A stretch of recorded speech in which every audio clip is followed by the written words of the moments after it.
Here, and today I'm going to be talking about this video about wants and needs. Now, the reason why I'm doing this video on my father's channel, freefincal, is that it's his channel's 8th anniversary, so there needs to be a special video. Alright, so let's find out about what are wants, what are needs, and what's the difference, and what should you spend more on. First, what are needs? Needs are like these things that are required, they are needed, like food, etc. But wants are something that a person thinks is required, but it's not actually required. That is, it is not required like a need.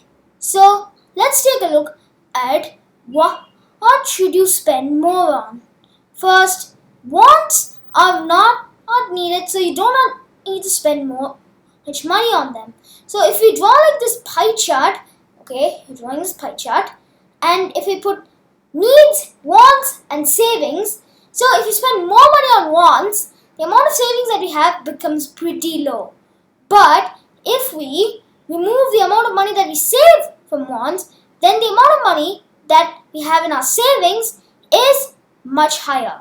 So as we continue to keep cutting down the cost or money that we spend on wants, then we will have a lot of savings. And this is important considering inflation, that is the rise in prices of things is due to several reasons. I can't tell them.